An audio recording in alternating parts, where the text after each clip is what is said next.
आवाज येतोय का? हो, येतोय. ओके. तुम्हाला येतोय ना? डन.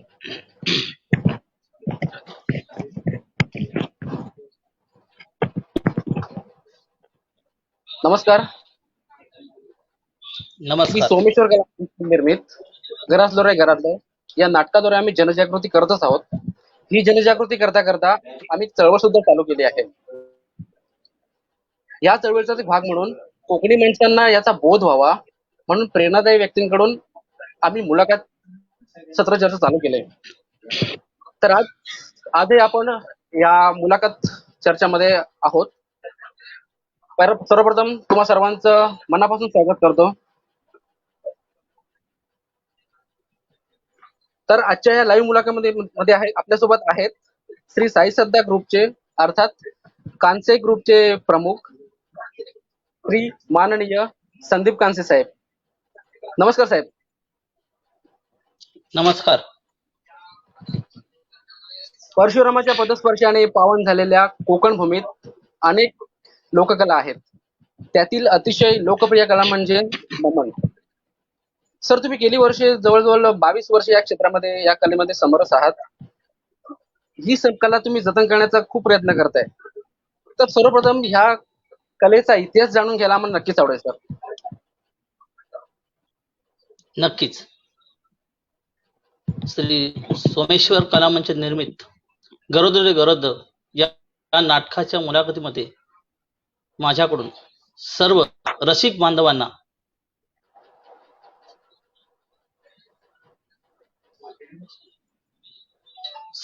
बांधवांना मानवंदना. नमनचा इतिहास म्हटला तर तो खूप मोठा आहे. 18व्या शतकापासून त्याची सुरुवात झाली. ही कला श्यामजी काळे नाईक यांनी 18व्या शतकात कर्नाटकातून महाराष्ट्रात आणली. त्याचे 2 तुकडे झाले. एक दक्षिण महाराष्ट्र म्हणजे सिंधुदुर्ग, त्या ठिकाणी नमन ही कला दशावतार या नावानं आजही चालू आहे. आणि उत्तर महाराष्ट्र म्हणजे रत्नागिरी या ठिकाणी ही कला नमन कोकणचे खेळे या नावानं प्रसिद्ध झाली. या कलेचा प्रकार संगीतमय, संवाद, नाट्यमय, समाज प्रबोधन, आधुनिक रूढी परंपरांवर प्रकाश टाकणे असा असतो. आणि हा कला सादर करताना ही कला कर्नाटकामध्ये यक्षगान या कलेशी निगडीत आहे. आणि शक्तितुरा ही शिवपार्वतीचा खेळ आहे. तो पौराणिक आहे, पुरातन आहे, सर्वश्रुत आहे. पण नमन ह्या कलेचा इतिहास हा 18व्या शतकापासून सुरुवात झाल्याची आमच्याकडे आज तक माहिती आलेली आहे. बरोबर. सर, तुम्ही लेखक तसेच दिग्दर्शक करत आहात. त्याचबरोबर तुम्ही अनेक नाटकातून चांगल्या चांगल्या भूमिकाही साकारल्या आहात. तुम्हाला या कलेविषयी आवड कशी निर्माण झाली? म्हणजे माझी आवड म्हणजे मी माझ्या वडिलांपासून हा प्रेरणादायी घेतलेला व्यवसाय आहे. वयाच्या 10व्या वर्षी गावचं नमन आमच्या रत्नागिरीमध्ये देवाच्या नावाचं नमन सादरीकरण करतात, त्यातून माझी सुरुवात झाली. आणि 12व्या वर्षी मी एक छोटासा मेकअप मॅन, थोडं आज आपण रंगरंगोटी ज्याला म्हटलं जातं, त्या मेकअप करण्यासाठी वडिलांबरोबर जायचो. तिथून मला हळूहळू सुरुवात झाली. म्हणून ह्या कलेची आवड झाली. मेकअप करता करता संवाद कसे लिहायचे, दिग्दर्शन कसं करायचं हे वडिलांबरोबर जाऊन जाऊन शिकलो. म्हणून आज ते माझ्या अंगामध्ये ते गुण आलेले आहेत. बरोबर बरोबर. प्रत्येक कलाकाराच्या मला वाटतं ह्याच पूर्वजांचे गुण असतात कलाकारामध्ये, हे नक्कीच मान्य करावं लागेल. हो.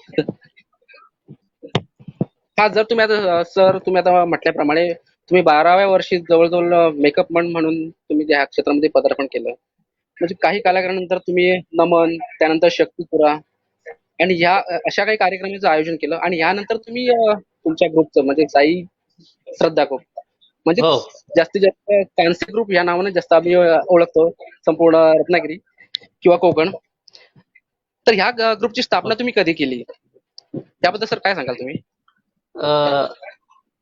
मी वडिलांपासून ह्या कलेत आल्यापासून नंतर कलाकार एकत्र आणून ती बरोबर. कला पुढे चालू राहावी. एक वडिलांचा वारसा पुढे चालवण्यासाठी वडीलही माझ्यावर होते. 2004 सालामध्ये मी साई सध्या कला पथक मुंबईमध्ये ओपन केलं. त्यावेळेस पुरुष प्रधान स्त्री पात्र असायची. एक प्रयोग आम्ही पुरुषांना घेऊन आमच्या स्वतःच्या ग्रामदेवतेच्या चाणेवरती पहिला प्रयोग केला. दुसऱ्या प्रयोगापासून पुरुष स्त्री पात्र व्हायला थोडे पाठीपुढे करायला लागले. म्हणून साई सध्या कला पथक कांस्य ग्रुप 2004 मध्ये 8 एप्रिलला पहिला प्रयोग मुंबई सारख्या दामोदर हॉलमध्ये पहिला प्रयोग सादर केला. त्या प्रयोगाला स्त्री पात्र घेऊन कार्यक्रम चालू केला आणि तिथपासून आजपर्यंत तो प्रयोग तसाच चालू आहे. आम्ही साई सध्या कला पथक मुंबई नाव लावलं तरी माझ्या ग्रामदेवतेच्या नावाचे खेळे केल्याशिवाय मी कोणताही नमनचा प्रयोग सादर करत नाही. त्यानंतर बरोबर. आमच्या कलेमध्ये जशी जशी वाढ होत गेली तसे तसे अनेक कलाकार आम्हाला येऊन भेटू लागले की सर आम्हाला तुमच्या कला पथकात संधी द्या. आजही आमच्या ग्रुपमध्ये काम करणारे कलाकार महिला वर्ग सोडला तर बहुतांशी कलाकार हे विनामूल्य काम करतात. कारण एवढ्या सगळ्या मोठ्या मॉपला घेऊन कार्यक्रम सादर करणं थोडंसं अवजड जातं आणि हे सगळं माझ्या ग्रुप कलाकारांनी साथ दिल्यामुळे आम्ही इथपर्यंत पोहोचलेलो आहे. नाहीतर एकटा संदीप कानसे निर्माता होऊन पुढे जाणं तेवढं शक्य नव्हतं. नक्कीच नक्की बरोबर, एकदम बरोबर आहे. म्हणजे मला वाटतं पहिल्या म्हणजे रत्नागिरी पूर्ण जेवढे जिल्ह्यात जेवढे तालुके आहेत गावागावात पण पुरुष वर्ग हाच एक म्हणजे गवळण म्हणा किंवा कुठल्याही वगनाट्यात मध्ये काही स्त्री पात्र असेल तर मला वाटतं पुरुष वर्गच हा एक कार्यरत असेल त्यावेळेस तिथे. हे बाकी नंतर हो हो स्त्री वर्ग हा खूप उशिरा आपल्यात आला त्या मानाने म्हटलं तर. आणि आता हो ते पण पुरुष वर्ग आता तर कमीच झाला या गोष्टीपासून. आता तर ज्या सगळ्या बहुतेक हो नृत्यमंडळ बहुतेक मला वाटतं स्त्री वर्गच घेतात स्पेशली गवळणीसाठी. हो अजून एक सर, साई श्रद्धा या ग्रुपमध्ये जवळजवळ 75 कलाकार आहेत. खरंच म्हणजे खूप कौतुक करण्यासारखी गोष्ट आहे. हे सर्व कलाकार आपल्या ग्रुपमध्येच राहावेत यासाठी तुम्ही काय प्रयत्न करता? मुळात जे कलाकार आमच्याकडे कार्यरत आहेत काम करतायत यापूर्वीपासून त्या कलाकारांमध्ये एक वेगळी ऊर्जा निर्माण केली जाते. कांस्य ग्रुप लोकांना देताना काहीतरी वेगळं देतो आणि वेगळं द्यायचा प्रयत्न करतो. हे माझ्या वडिलांपासून घेतलेलं माझं ध्येय आहे. जे द्यायचं ते वेगळं पण असावं, ती दुसऱ्याची डमी कॉपी नसावी, तरच प्रेक्षक तुमचं थांबेल. आम्ही या 75 कलाकारांचा 70-75 कलाकार ताफा जेव्हा एकत्र घेऊन काम करतो त्यावेळेस प्रत्येक कलाकाराची पहिली नोकरीचा विचार केला जातो की याला किती वेळ आहे या कलेमध्ये. कारण त्याला दिलेला पार्ट तो न्याय देण्याइतपत वेळ देईल का आपल्या ग्रुपला. कारण 75 कलाकारांमध्ये कमीत कमी 10 कलाकारांचा नेहमी रिहर्सल प्रॉब्लेम होतो. पण काही कलाकार असे आहेत की आपला वेळ देऊन कलापथकाचा वेळ घेऊन एकमेकांना सहाय्य करून कोण कधी येऊन कुठली रिहर्सल करायची मुलींपासून मुलांपर्यंत ते एकमेकांच्या आम्ही विचारानं करतो. आणि जर ते केलं नाही तर तो कलाकार टिकत नाही आपल्याकडे. आणि कलाकार टिकवायचा असेल तर त्याच्या पहिले नोकरीचा आपल्याला विचार करावा लागतो. कारण आपल्याकडचे कलाकार आपल्याकडेच राहावे किंवा आपल्या कलाकाराकडे आपल्याकडे राहिले ग्रुपमध्ये तरच त्यांचं 5 वर्षानंतर नाव होणार आहे. पहिल्या वर्षी कुठल्याच कलाकाराचं नाव होत नाही. आज तुम्हाला सर्वसूत माहिती आहे. 2 प्रयोग केले म्हणजे कोणतंही काम सिद्ध होत नाही. कमीत कमी 50 प्रयोग जेव्हा कराल तेव्हा रसिक तुम्हाला ओळखेल. आज कांस्य ग्रुपची छाप आहे. 2 प्रयोग झाले मुंबईमध्ये तर आमच्या कलाकाराला हमखास नावाने लोक ओळखतात. हे त्या कलाकारांनी दिलेल्या मेहनतीचं फळ आहे. हे माझं एकट्याचं नाहीये. साई सध्या कला पथक हा पूर्ण ग्रुप महिला वर्गापासून पुरुषपर्यंत वादक तंत्रज्ञ जेवढे लाईट साऊंड जेवढ्यांचे हात आमच्या कार्यक्रमाला लागतात ते सेटअप पर्यंत त्या प्रत्येक कलाकाराचं त्याच्यामध्ये योगदान आहे. आणि ते योगदान एवढ्यावर थांबत नाही का आमच्याकडे काही कलाकार स्वतःची भूमिका बजावताना दिवसभर आपली मेहनत करून संध्याकाळी सेटअपचं पण काम तेच कलाकार करतात. रंगोटी पण मेकअप मॅनचं काम पण आमचेच कलाकार करतात. वेशभूषा आम्हीच करतो. या सगळ्या कलाकारांना एकत्र एक साच्यात बांधण्यासाठी प्रत्येकाच्या वेळेचा पहिला विचार केला जातो. त्याचा रोल त्याला समजावून सांगितला जातो. तो त्याला किती न्याय देतो. जर न्याय देत नसेल तर त्याच्या सारखा दुसरा कलाकार आपल्या ग्रुपमध्ये रिहर्सलला तयार करून ठेवण्याचं काम ग्रुपची सगळी मुलं करतात. त्याचा फक्त मी एक चालक आहे. सगळ्यांचे विचार एक करून आम्ही आमचा कार्यक्रम सादर करतो तरच तो कलाकार आपल्याला टिकतो. नाहीतर आजकाल मुंबईमध्ये नोकरी फार टिकवणं कठीण झालेलं आहे.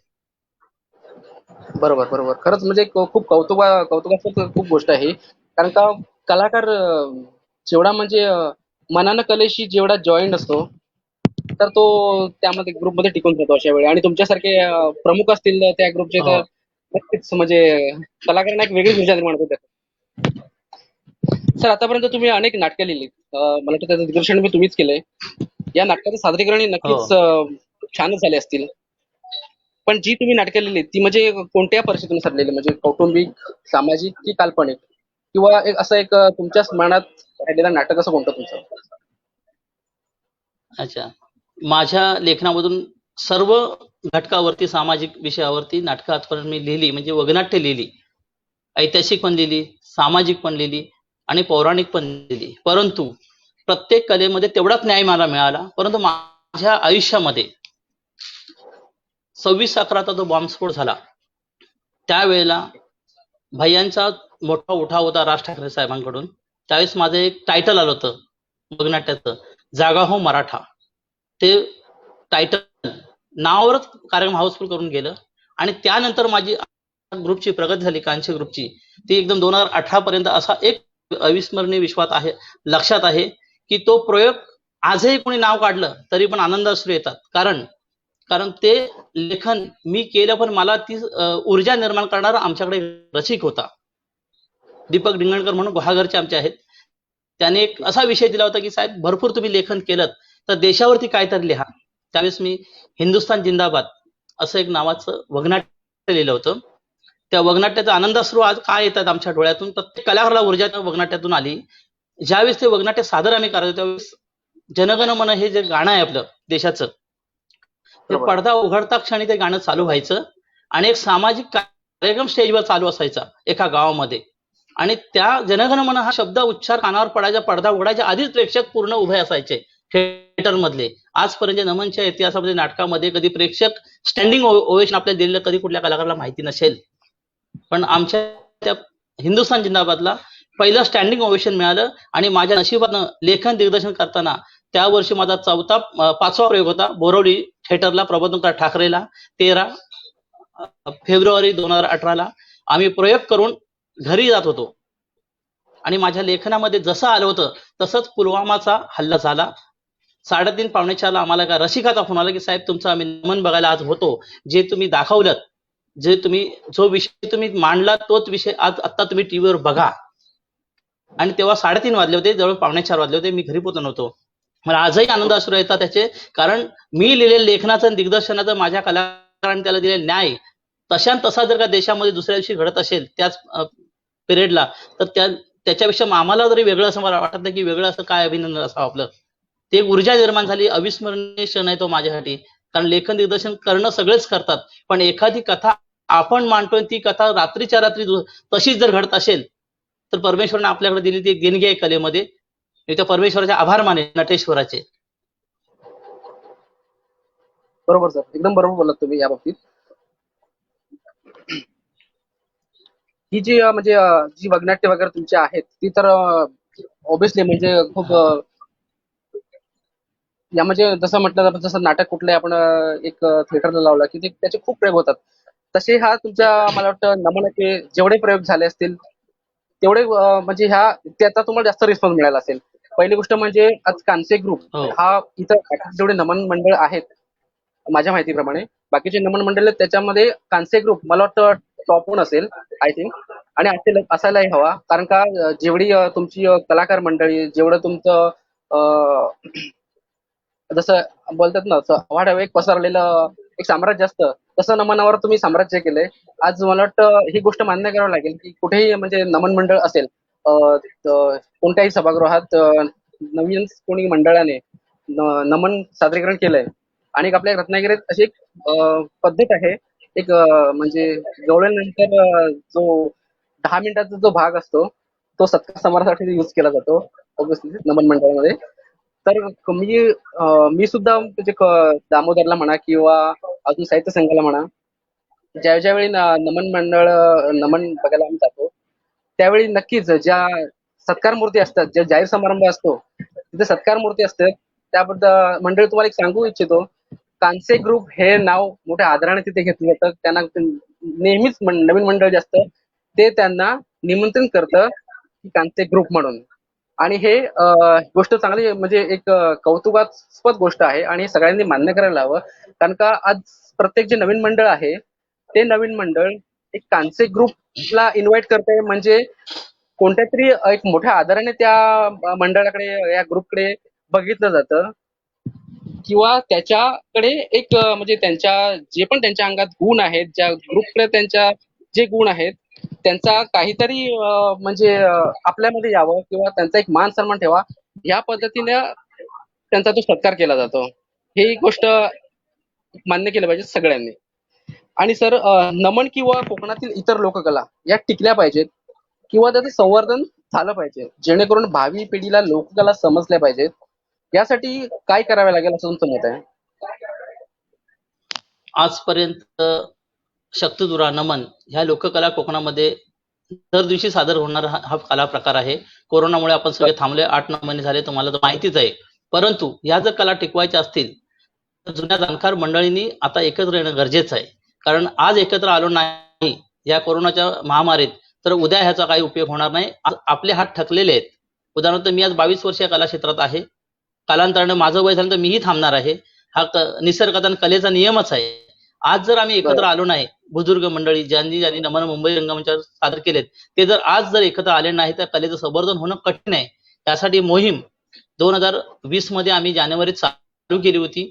परंतु मला वाटतं 2019 लाच चालू झाली होती मोहीम ती. परंतु 2020 जानेवारीपर्यंत आम्ही तिचं थिएटरसाठी लोकांना एकत्र करणं, त्यांचा विषय समजावून सांगणं की कला कशी सादर केली झाली पाहिजे. पण आता आमच्या नमनमध्ये पण असे प्रकार आलेले आहेत की काही लोक कोकणचे खेळ एवढंच नाव लावतात, काही लोक बहुरंगी नमन लावतात, काही लोक बहुडंगी लावतात, काही लोक महानमन लावतात, काही झांजगी नमन लावतात. पण माझ्या माहितीनुसार वडलोपार्जित ही पारंपरिक लोककला आहे. हे कोकणचे खेळ बरोबर. आम्ही फिरायचो ना गावोगावी. आता होळी झाली की आमचे 9-10 दिवस कोकणचे खेळ प्रत्येक गावात फिरतात, त्याला कोकणचे खेळ म्हणतात. आणि ती रूढ पुढे पुढे मुंबईत प्राप्त झाली. नंतर बहुरंगी नमन शब्द आला. तर ह्या आधी नमनकरी मंडळींनी एकत्र येऊन स्वतःच आत्मपरीक्षण करायला हवं की आम्ही जे करतोय त्याला एकच नाव काहीतरी असायला पाहिजे. आज प्रत्येक आपापल्या पद्धतीने सादर करतोय, आपापल्या पद्धतीने त्याचं नाव ठेवतोय. ती जर टिकवायची असेल आणि पुढच्या पिढीला जर वारसा द्यायचा असेल तर आज जुन्या जाणत्या लोकांनी एकत्र येणं गरजेचं आहे. जर आम्ही एकत्र आलो नाही तर त्या मुलांवर तो परिणाम पडणार आहे. जसं आपण म्हणतो पालकांना मुलांवर संस्कार केले नाही तर तो मूल आई वडिलांसारखं होईल याची गॅरंटी नाही.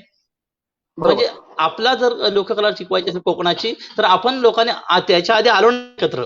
पण आता महामारीनं तुम्हाला एकत्र आणण्याचा प्रयत्न केलाय. आज आम्ही एक चळवळ चालवले, जसं संवर्धनच करतोय. प्रत्येक तालुका वाईज नमन मंडळ एकत्र करण्याचं काम चालू आहे. आज रत्नागिरी जिल्ह्यामध्ये लांजा, राजापूर, संगमेश्वर, देवरुख, चिपळूण, गुहागर, रत्नागिरी तालुका सगळी मंडळं आपापल्या तालुक्यामध्ये प्रत्येक मंडळाचं सर्वे मंडळांचे नमनची सर्वे करत चाललेलं आहे. कारण ह्या सगळ्यांनी एकत्र घेऊन एक रत्नागिरी जिल्ह्याची जर संस्था बनली तर कुठेतरी फेडरेशन बनेल आणि पुढील वारसा करणाऱ्या लोकांना काहीतरी आपण ठराविक असं एक पॅटर्न देऊ शकतो की बाबा रे असं सादर करा. कारण आज मुंबईमध्ये कोकणचे खेळ सादर करत असताना कोणताही नमनकरी पूर्ण देवाची गावची म्हणणी म्हणत नाही. आमच्याकडे म्हणणी शब्द म्हणतात. जे सुरुवातीला मृदुंगावर थाप मारली जाते त्या गाण्याला म्हणणी शब्द आहे आमच्या कोकणामध्ये, गुहागरमध्ये. आता बाकीच्या गावात काय शब्द माहिती नाही, पण माझ्या गुहागरमध्ये तिला म्हणणी म्हणतात. आणि ती सुरुवात कमीत कमी अर्धा तास चालतो. ते मृदुंगावर थाप मारल्यावर संकासूर किंवा ती कोळीण कोण असेल ते. पण आज ती सुद्धा म्हणणी 5 मिनिटावर आले थिएटरला. ओपन कार्यक्रम करत असताना लोक करतात. पण ती म्हणणी काय होती, कशी असली पाहिजे, प्रत्येक गावाची रूढी परंपरा काय, ह्या आत्ताच्या कलाकारांना समजावून सांगणं गरजेचं आहे. आम्हाला कोणतरी बरोबर. सांगितलं म्हणून आम्ही त्यातले चारण घेऊन चाललो. पण आता पुढे जाणाऱ्या कलाकारांना आमच्यातल्या चाराने जर अनुभव दिला आहे तो 25% अभ्यास दिला तर त्यांना पुढे पुढे पुढे पुढे ती 5% येणार आहे. आज संवर्धन करण्यासाठी आमच्यासारख्या, माझ्यासारख्या किंवा अन्य माझ्या क्षेत्रासारखे आमच्यापेक्षा महान कलाकार होऊन गेले या क्षेत्रामध्ये. कारण कलाकार कधी परिपक्व नसतो. तो जन्मास आल्यापासून मरेपर्यंत तो शिकतच राहणार आणि शिकल्याशिवाय त्याला पुढे काय कारण दररोज नवीन काहीतरी द्यावं लागतं. म्हणजे कोणताच कलाकार परिपक्व नाही आणि ह्या कलेमध्ये कुठल्याच कलाकाराचं अस्तित्व कायमचं टिकत नाही. त्याचं वय संपलं, वय मर्यादा झाली की तो त्याला थांबवावंच लागतं. हा निसर्गाचा नियम आहे. आणि जर परमेश्वर आपल्याला योग्य वेळ थांबवणार असेल तर आपण लोकांवर आधी संस्कार करूया असं माझा मानस आहे. आणि ह्या संवर्धनासाठी गेल्या महामारीमध्ये बऱ्याचशा लोकांच्या संवाद चालू आहेत की एकत्र येऊया तालुका वाईज, मग जिल्हा वाईज जेणेकरून सरकारकडून आपल्याला न्याय मिळत नाही, त्याच्यासाठी काहीतरी करावं लागेल. आज तसं म्हणाल तर आमच्या लोककलेला रत्नागिरी जिल्ह्याच्या नमन ह्या लोककलेला राजाश्रय नाही. म्हणजे हो सरकारचं कोणतं अनुदान अजून आम्हाला प्राप्त नाही, कुठल्या मंडळाला किंवा कुठल्या कलाकाराला. जसं आज घाटमाथ्यावर तुम्ही गेलात तर प्रत्येक कलापथकाला त्याच्या क्वालिटी प्रमाणे तो वर्षाला किती कार्यक्रम करतो त्याप्रमाणे त्यांना अनुदान प्राप्त झालेलं आहे आणि त्यांना अनुदान मिळतं. साधारणतः अनुदान त्यांचं जसं क्वालिटी असेल, दर्जा असेल त्याप्रमाणे सादर होतं. पण आमच्या कोकणामध्ये कोणताच अनुदान आजपर्यंत मिळालेलं नाही. आम्ही जे लोककलाकार आजपर्यंत करतोय हे सगळं आमच्या स्वतःच्या खिशातूनच करतोय. आता त्याच्यासाठी आवाज उठवण्यासाठी ही संवर्धन होऊन एकत्र मंडळ आली तरच कुठेतरी राजाश्रय मिळेल असं मला वाटतं. हे माझं मत मी सांगतोय. बरोबर बरोबर. सर दुसरी गोष्ट, गणरायाचे आगमन, मृदुंग आणि ढोलकीच्या तालावर ठेका जाणारी गवळण, ऐतिहासिक वगनाट्य सादर करणारी ही नमन लोककला कोणतंही पाठबळ नसताना, जसं तुम्ही आता त्याप्रमाणे म्हणालात की सरकारचं अनुदान नसताना तुमच्यासारखे कलाप्रेमी लोक ह्या कलेला जपत आहेत, त्याबद्दल तुम्ही आणखी काय सांगाल सर? बघा, आजच्या झगमगत्या युगात पूर्वी ही लोककला पेट्रोमेजच्या बत्तीवर चालत होती. बरोबर. त्यावेळेस कोणती साऊंड सिस्टम, लाईट सिस्टम हा प्रकार नव्हताच. आम्ही वडिलांबरोबर कार्यक्रम करत असताना आम्हाला यातला प्रकार मिळाला नाही. हळूहळू आमच्या वयाप्रमाणे आणि मार्केटिंगला जसं व्हॅल्यू येत चाललं त्याप्रमाणे ह्या सगळ्या सुविधा येत चालल्या. लाईट्स म्हणा, साऊंड म्हणा, आज एकदम तुम्हाला इको, शार्पी, मोठ्या मोठ्या लाईटीचा हे आलाय, जमाना आलेला आहे. जिथे पडद्यावर चालणार नमन आज सेटवर चालायला लागलं. नाटकासारखं व्यावसायिक रूप प्राप्त आमच्या कलाकारांनी केलं, परंतु स्वतःच्या खिशातूनच ते पैसे घातले गेले. आजपर्यंत जे आता ग्रुप चालू आहेत प्रत्येक जण आपल्या खिशातले पैसे घालून दरवर्षी नवीन काहीतरी द्यायला पाहिजे, म्हणजे 1,00,000 रुपये खर्च करून ते परत नमन उभं करणार दरवर्षीप्रमाणे. पुढच्या वर्षी द्यायचं असेल तर पुढच्या वर्षी वेगळं. आज आता 2020 ला जर का नमन सुरू झाली तर प्रत्येक कलावंताला 50 ते 1,00,000चा फटका आहे नमन परत ग्रुप उभा करायला. कारण जसं तुमचं कथानक असेल, गणगणीचं म्हणा किंवा तुमच्या गाण्यांचं म्हणा किंवा तुमच्या सादरीकरण पुढे वगनाट्याचं म्हणा किंवा फारचं, त्याप्रमाणे देखावा करावा लागतो. बरोबर. आणि आज देखावा आपल्याला भाड्याने आणायला परवडत नाही म्हणून काही नमन मंडळी स्वतःच करतात. इव्हन मी तर आमचाच कांस्य ग्रुप तर स्वतःच करतो. बाकीचे नमनकर मंडळी आहेत ते अजूनही इकडून तिकडून भाड्याने घेतात. पण भाड्याने घ्या आणि कुठेही घ्या, पैसा हा कोणाला तर द्यायचाच आहे. हो, ते तर आहेच. पैसा जर तुम्हाला पैसा लोकांना द्यायचा आहे म्हटल्यानंतर तेवढे खर्च आलेच की याच्यामध्ये सादरीकरणात, मग ते आपल्या खिशातलेच पैसे जात आहेत.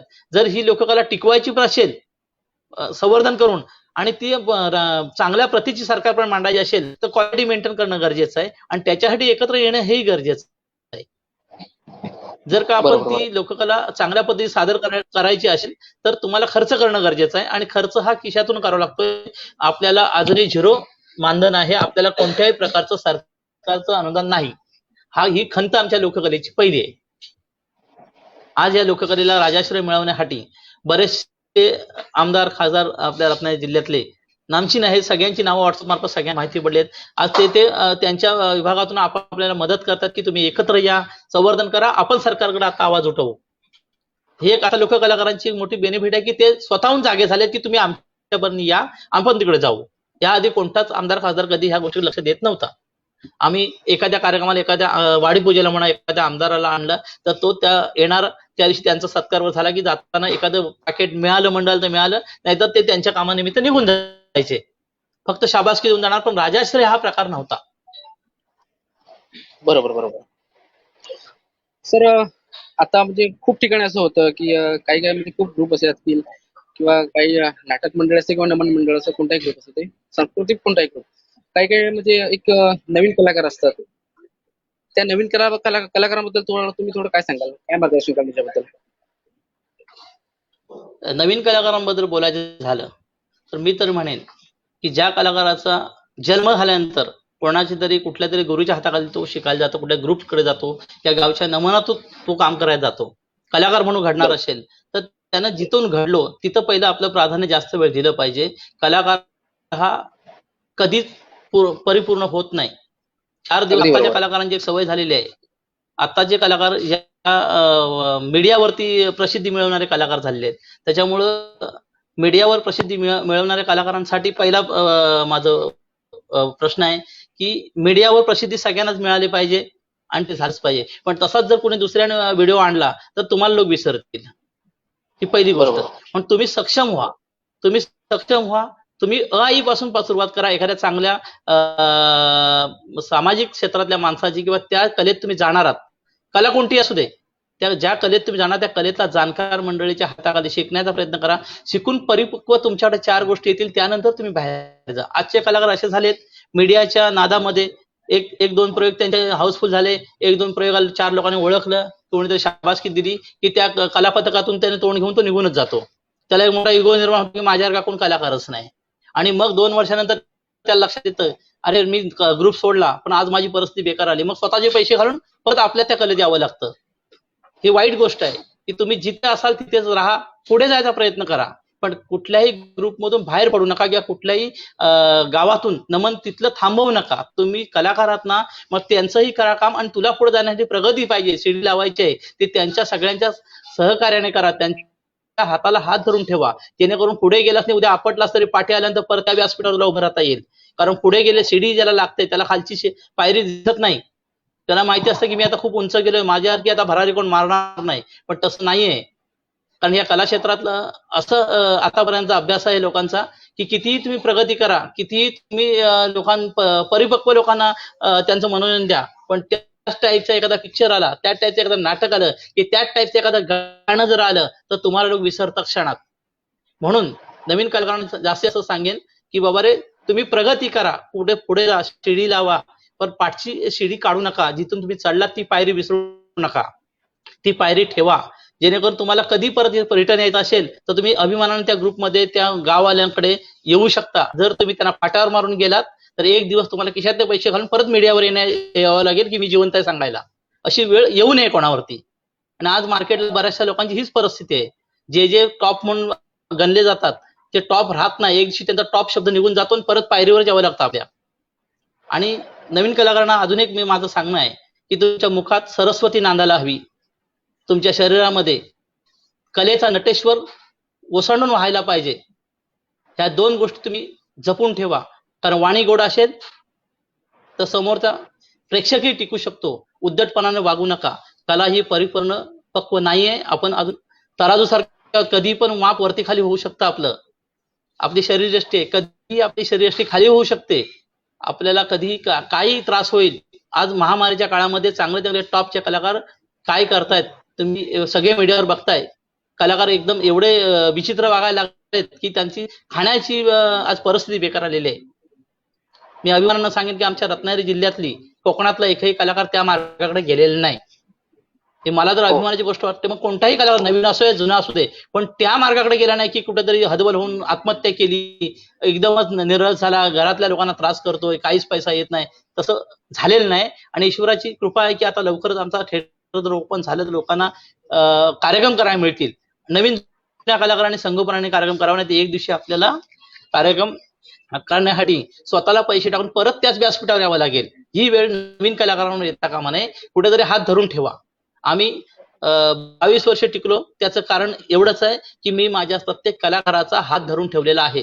मी हात सोडला नाही की माझे कलाकार जातात ते सांगून जातात. आणि जे माझ्याकडे आज आहेत त्यांना कसं टॉपवर न्यायचं माझं काम असतं. माझ्याकडे काम करणारे बरेचसे कलाकार असे आहेत की त्यांनी पिक्चर पर्यंत सिरियल पर्यंत काम. आता बऱ्याच मुलांच्या सिरियल बाळू मामाचं चांग भलं नावाची सिरियल आहे. सावित्रीबाई फुलेची सिरियल चालू आहे. तिथं आमचे बरेचसे कलाकार साई सध्याचे आज काम करतायत. अभिमान वाटतो की आमच्याकडे घडलेला कलाकार सिरियलमध्ये 2 मिनिटाच्या एपिसोडमध्ये का असं नाही तिथपर्यंत त्याला व्यासपीठ द्यायचं काम आमचं आहे. त्याला सांभाळून परत नवीन येणारा प्रोजेक्ट करताना आमचंच ते काम आहे की त्याला सांभाळून पण घेतलं पाहिजे. पुढे गेलाय त्याला जाऊ दे पुढे. त्यानं ग्रुप नाही सोडलेला आहे किंवा त्यानं आपल्या आई वडिलांना विसरलं नाही. जे विसरून जातात ना त्यांची अधोगती निश्चित आहे. जे विसरून जातील त्यांनी समजून जायचं की आपण 5 वर्षानंतर परत ह्याच व्यासपीठावर येणार आहोत. कारण 5 वर्ष तुला प्रगतीचं दिलंय परमेश्वरानं. ती 5 वर्ष जपून शिडी चढायचा प्रयत्न करा. वरून खाली पडून दात पडतील इथपर्यंत जाऊ नका. नवीन कलाकारांसाठी हा माझा संदेश आहे की बाबा रे मुखात वाणी गोड ठेवा. सरस्वती नांदवा आणि नटेश्वर कणाकणात भरा. नटेश्वर कधी तुमच्या पासून दूर होईल गॅरंटी. कारण नटेश्वरांनी बरेचशा लोकांना चांगले जो व्यसनाधीन झाला जो व्यसन करून रंगमंचावर तो आयुष्यात सक्सेस झालाच नाही. बरेच मोठमोठ्या कलावंतांची उदाहरणं आहेत की ज्यानं संख्या जो श्रीलंपट बनला त्याला नटेश्वराने ठेवलंच नाही कलेमध्ये जास्त दिवस बाहेर काढलं. सरस्वती नांदवा, नटेश्वर जपा, बाई पासून लांब राहा, नवीन कलाकारांना आणि जुन्या कलाकारांपासून लांब राहा. बरोबर आहे सर. खूप छान गोष्ट सांगितली तुम्ही नवीन कलाकारांबद्दल. कारण का तुम्ही सांगितल्याप्रमाणे कलाकाराची ही वाणी चांगली पाहिजे. भले मग तो आपल्या ग्रुपमधून जरी तो एक्झिट झाला तरी ह्या गोष्टी त्याला ह्या कळल्या पाहिजेत की आपण कोणाकडे शिकलोय, आपण कोणाकडून गुरुविद्या प्रगत कडून घेतले, तर त्या माणसाला कधीही विसरू नये. आणि भले जर तो बाहेर जात असेल, एक्झिट होत असेल एक ग्रुपमधून, तर त्यांना परत ह्या गोष्टीसाठी ही आपली एक माइंड त्याकडे गोष्टी ठेवावी की पुन्हा आपल्या त्या माणसाकडे जायचंय म्हणून.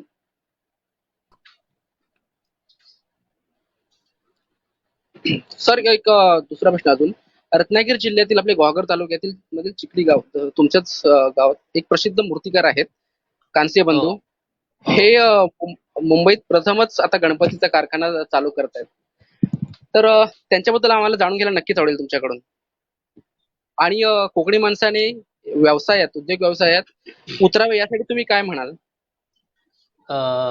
माझं स्वतःच आमचं कांस्य बंधू हा कारखाना गावी गेली 15 ते 20 वर्ष चालू आहे. आमच्या वडिलांपासून तो माझा मोठे बंधू, आम्ही एकत्र कुटुंब पद्धतीनं गावी ते करत होतो. आजपर्यंत आम्ही केले, यावर्षीही केले.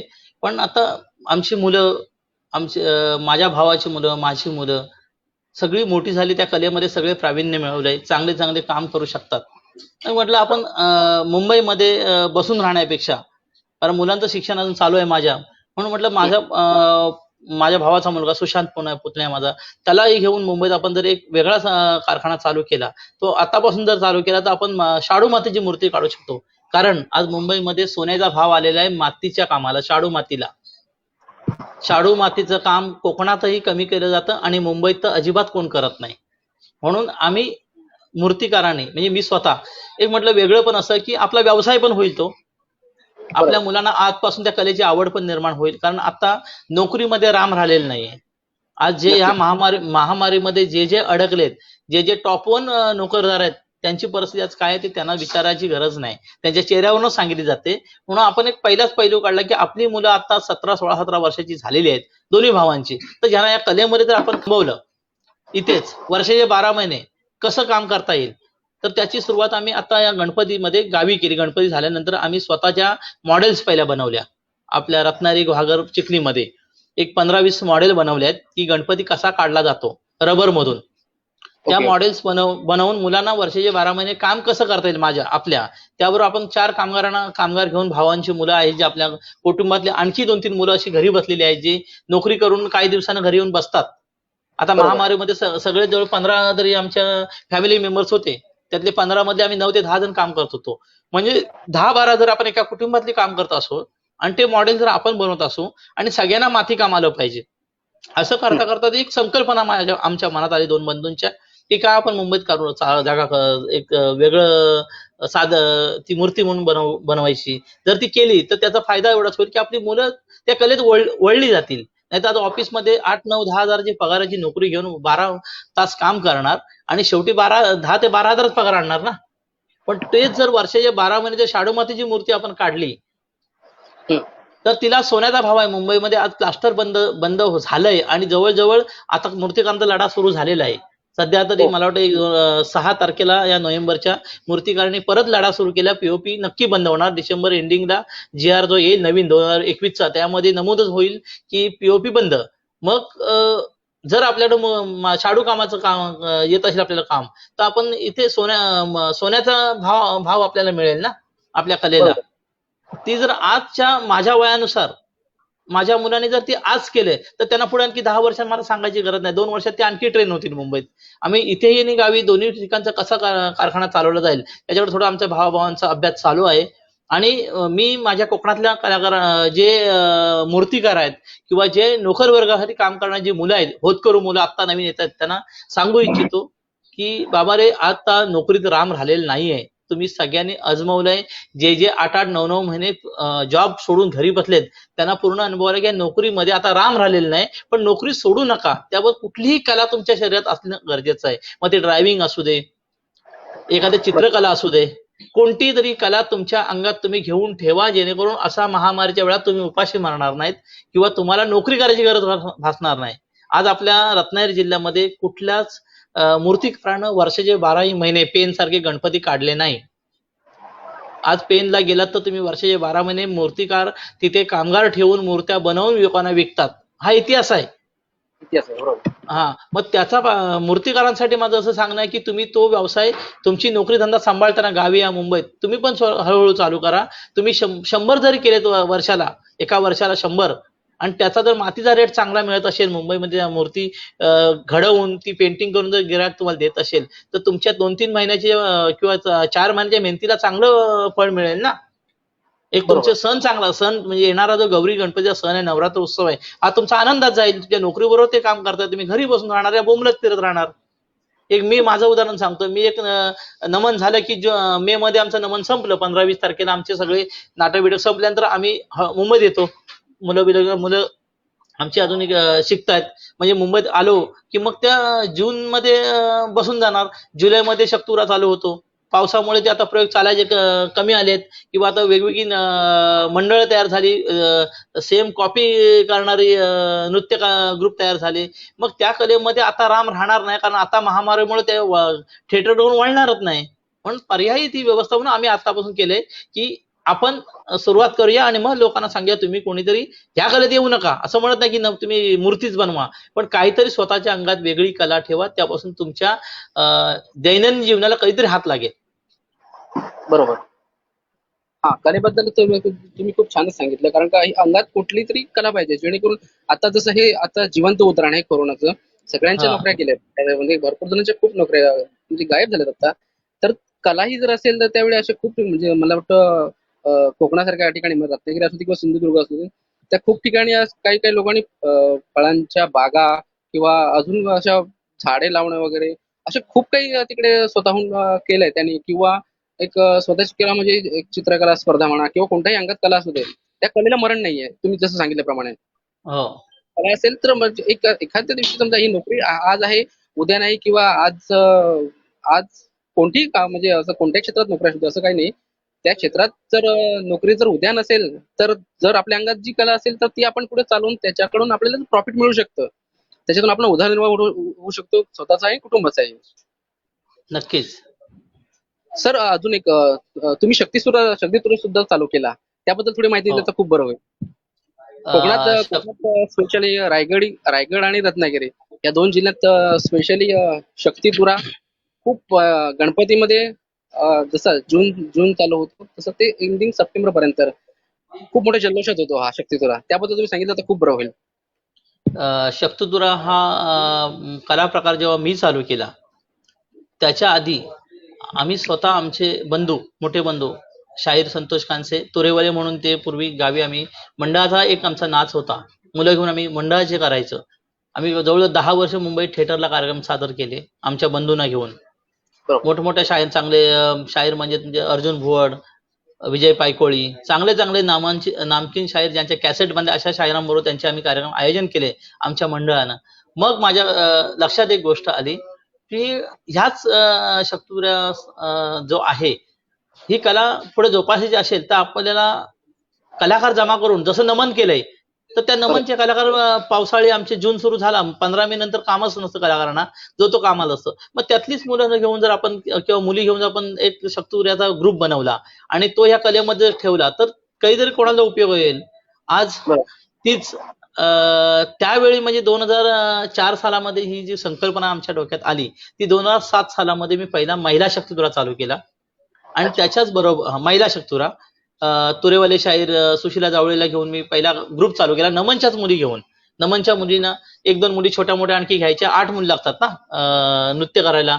तिला कोरसला एखादा म्हणजे 10 मुलींचा एक ग्रुप बनवून, आणि ती एक गायिका, असं आम्ही तेच वादक आमचे संगीतकार वगैरे या सगळ्यांना घेऊन आम्ही एक ग्रुप चालू केला.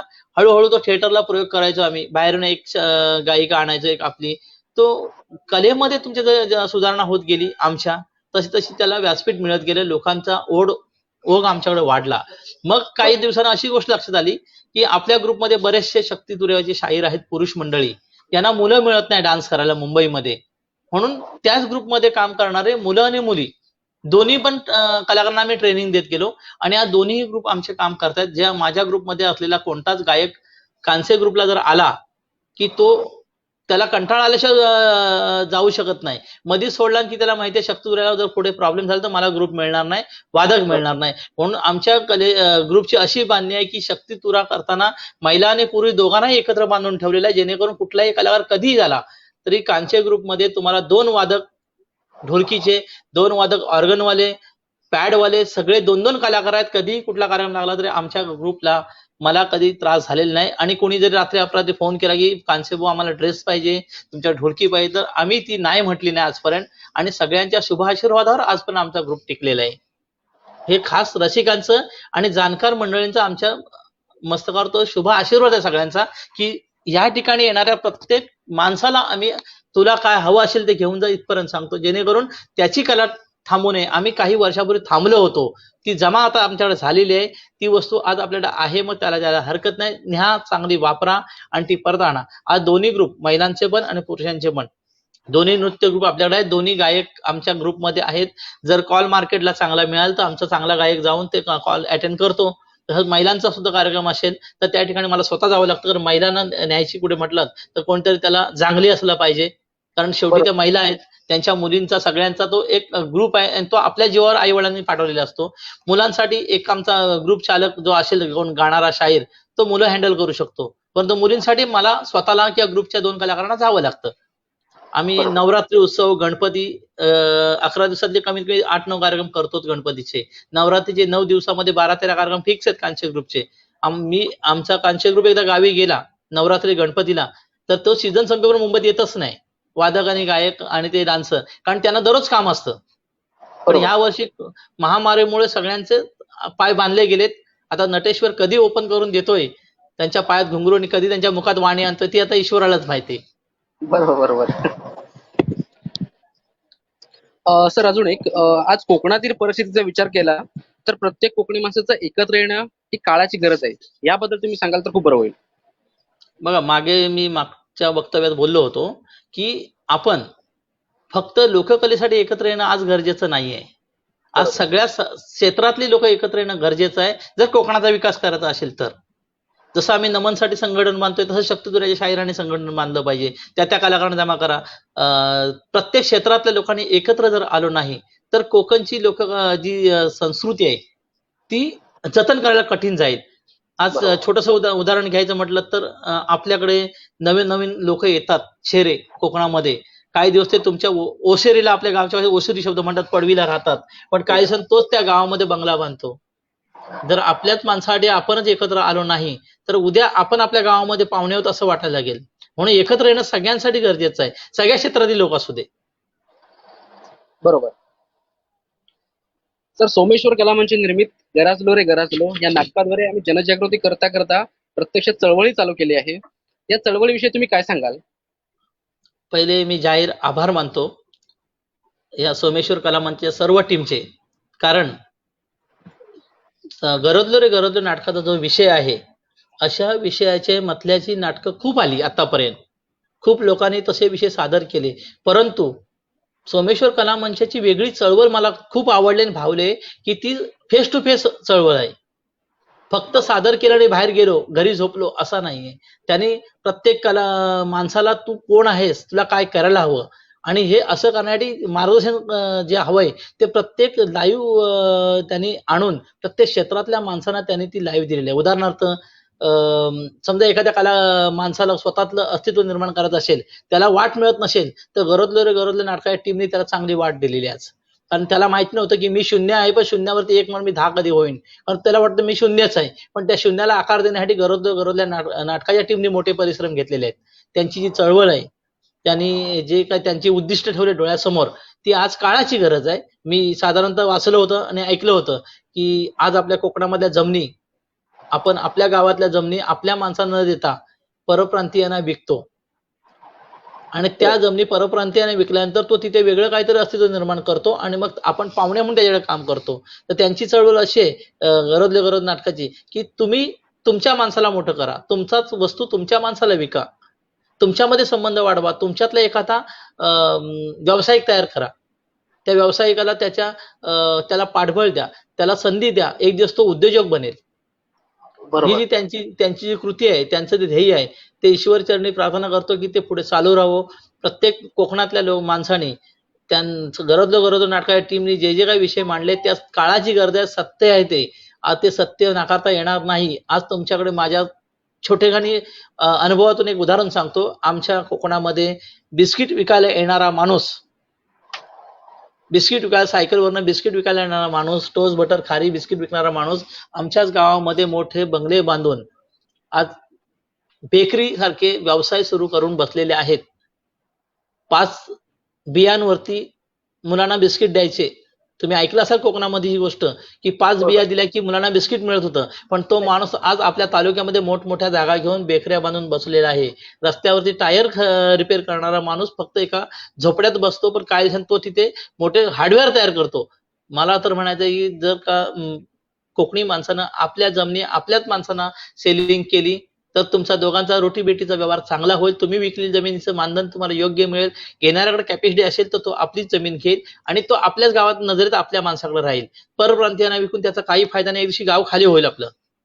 नक्कीच आणि नक्कीच. असं आणि आज सत्य परिस्थिती आहे. तुम्ही कोकणात कुठे पण जा, रस्त्यावरच्या हायवेवरून ट्रॅव्हल करा, तुम्हाला 50% बाहेरचीच लोक दिसणार, 50% फक्त कोकणातले लोक शिल्लक राहिलेले आहेत. तेही अजून शेती करतायत, ते घराकडे थांबलेले आहेत, ते रस्त्यावरती येतात नाही व्यवसाय करायला.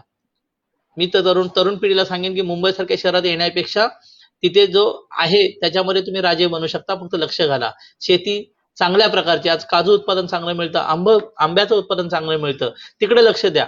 छोटी मोठी नोकरी करा, पण लक्ष आपल्या व्यवसायात द्या. कुठेतरी व्यवसाय करा. आणि गरोदल्या नाटकाचा जो संकल्प आहे तो हाच आहे की आपला माणूस कसा मोठा होईल याकडे त्यांचं लक्ष आहे. आणि व्हावा आपला माणूस मोठा. एक दिवशी आपल्या माणसाचा उद्योजक म्हणून नाव कोकणात दिसलं पाहिजे की आमचाच मुलगा एक उद्योजक झाला. मी धन्यवाद देईन की या संपूर्ण टीमला की तुमची जी चळवळ आहे ती यशस्वी हो आणि झालेली आहे त्याबद्दल शंकाच नाही. आभार सर, तुम्ही याबद्दल खूप चांगले विचार मांडले आमच्याबद्दल. तर जास्तीत जास्त लोकांनी या चळवळीत सामील व्हावे याबद्दल तुम्ही काय सांगाल लोकांना? अजूनही जवळजवळ 50% लोकांना नेटचा वापर करायला येत नाही. बरोबर बरोबर. आपल्या कोकणामध्ये लोकांना गरोदर टीम अख्ख्या महाराष्ट्रामध्ये हे काम करते सगळ्यांना माहिती आहे. परंतु कोकणामध्ये लोक याच्यासाठी समाविष्ट व्हायचे असतील तर तुम्हाला जनजागृती करणारे प्रत्येक गावामध्ये तशीच तालुक्या जिल्ह्यात तसे त्यांचे मेळावे भरावे लागतील. कारण लोकांना जवळ जाऊन कानात ओतल्याशिवाय त्यांच्या लक्षात येत नाही आपण काय बोलतोय.